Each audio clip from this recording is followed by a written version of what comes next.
Asisten Patrick Kluivert temui mantan pelatih Malaysia. Alasan Malaysia takut hadapi skuad Garuda. Klub Belgia resmi lepas Saint Patinama dengan tangan hampa.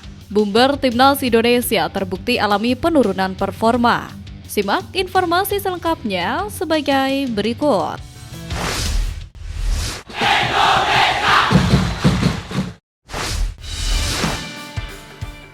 Klub Belgia resmi lepas Saint Patinama dengan tangan hampa. Kabar cukup mengejutkan datang dari pemain timnas Indonesia, Saint Patinama, usai kabar yang beredar mengenai dirinya dan klub yang diembannya saat ini Kasyupan.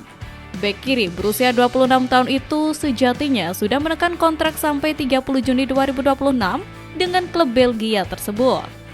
Saint Patinama bergabung dengan Kasyupan usai meninggalkan klub Norwegia Viking FK. Sayangnya, kepindahan pemain yang lahir di Lelystad, Belanda tersebut justru mengalami penurunan performa.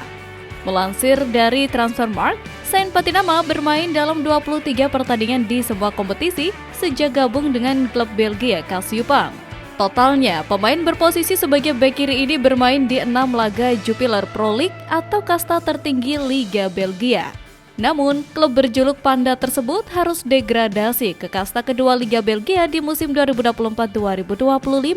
Meski demikian, Saint Patinama malah tidak mendapatkan banyak kesempatan walau mentas di kasta kedua Liga Belanda. Bek kiri timnas Indonesia ini hanya tampil 16 pertandingan di kasta kedua Liga Belgia atau Challenger Pro League. Lalu, ia tampil 1 pertandingan saja dalam ajang piala domestik yaitu Crocky Cup. Nah, dalam total 23 pertandingan tersebut, sayangnya Saint Patinama tidak pernah berkontribusi untuk Kasyupan baik itu dalam gol ataupun assist. Performa tersebut sangat turun drastis ketika melihat statistik Saint Patinama di klub sebelumnya yaitu Viking FK. Lebih lanjut, bintang timnas Indonesia itu pun resmi berpisah dengan klubnya Kasyupan. Kedua pihak memutuskan untuk pemutusan hubungan kerja atas kesepakatan bersama yang berakhir pada akhir musim 2024-2025 ini.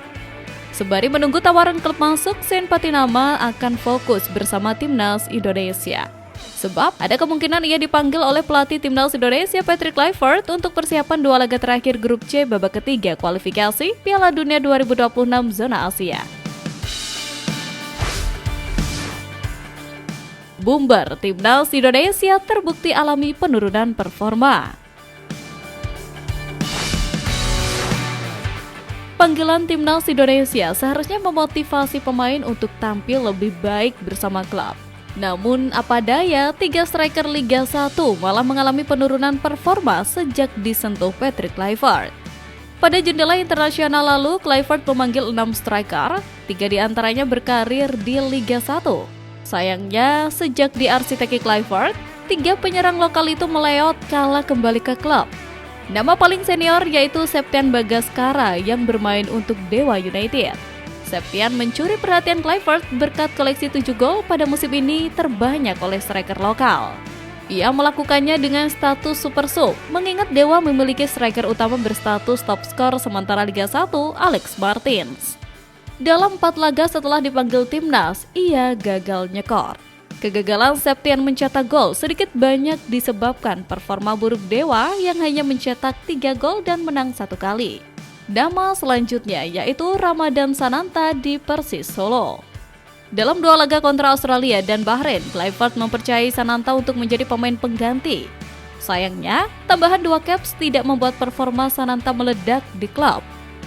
Sejak jeda internasional, ia hanya menjadi starter 1 kali, sisa 3 laga ia jalani sebagai pengganti. Pada laga terakhir saat Persis kalah 0-1 dari Arema FC, Sananta membuang peluang emas saat berhadapan di gawang menganga 7 meter, tetapi sepakannya tepat ke arah kiper. Nama paling junior yaitu Hoki Caraka di PSS Sleman. Hoki sedari awal musim kesulitan di klub yang terkena sanksi poin dan menghuni dasar klasmen. Sejak panggilan timnas, ia hanya tampil dalam 3 laga dengan total 25 menit. Ia semakin kalah dari rekan sebayanya Dominikus Dion yang menjadi pemain pilihan untuk slot U22. Dengan situasi ini, Kluivert mau tidak mau harus mempercayai peleton naturalisasi Ragnar Oratmangun, Ole Romney, dan Rafael Strijk.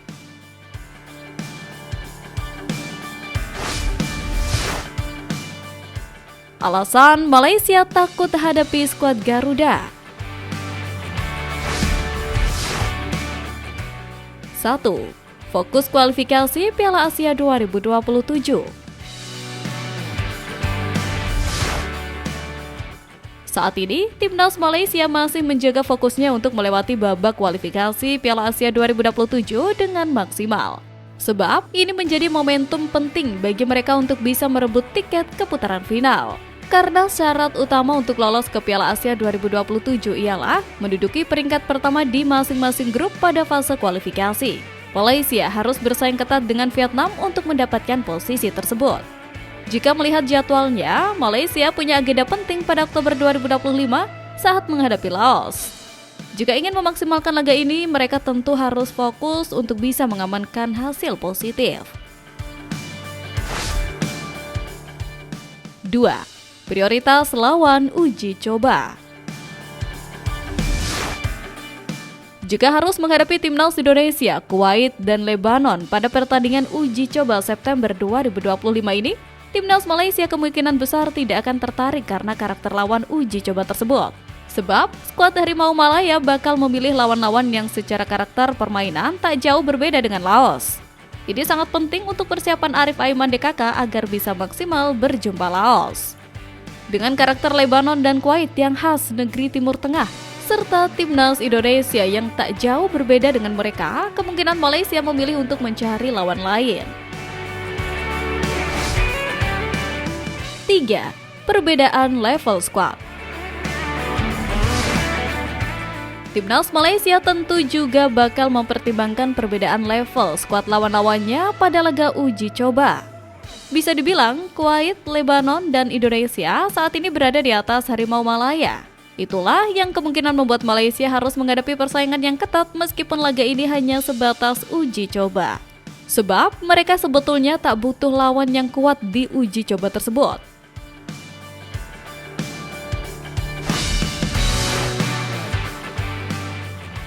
Asisten Patrick Kluivert temui mantan pelatih Malaysia.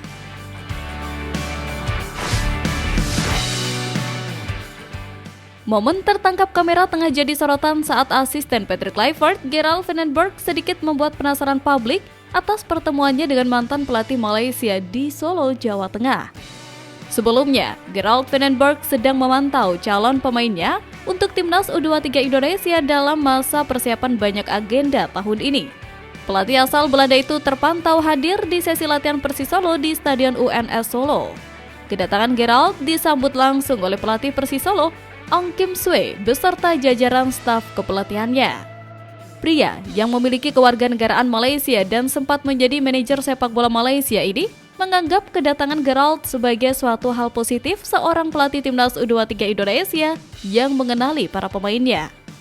Ong Kim Sue selanjutnya berharap Gerald van den Berg tidak hanya datang di sesi latihan klub-klub, melainkan hadir langsung di pertandingan.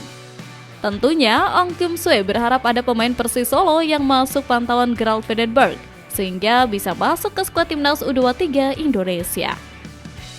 Laskar Samber Nyawa memiliki beberapa pemain potensial U23, sebut saja Zanadin Faris, Altaf Indi, ataupun Arkan Kaka. Timnas U23 Indonesia sendiri memiliki beberapa agenda di paruh akhir tahun 2025 ini. Ada ASEAN Cup U23 2025, SEA Games 2025, dan kualifikasi Piala Asia U23 2026. Dengan penyelenggaraan yang cukup berdekatan, ini akan jadi tantangan baru buat Gerald van den Berg yang baru pertama kali menukangi timnas U23 Indonesia.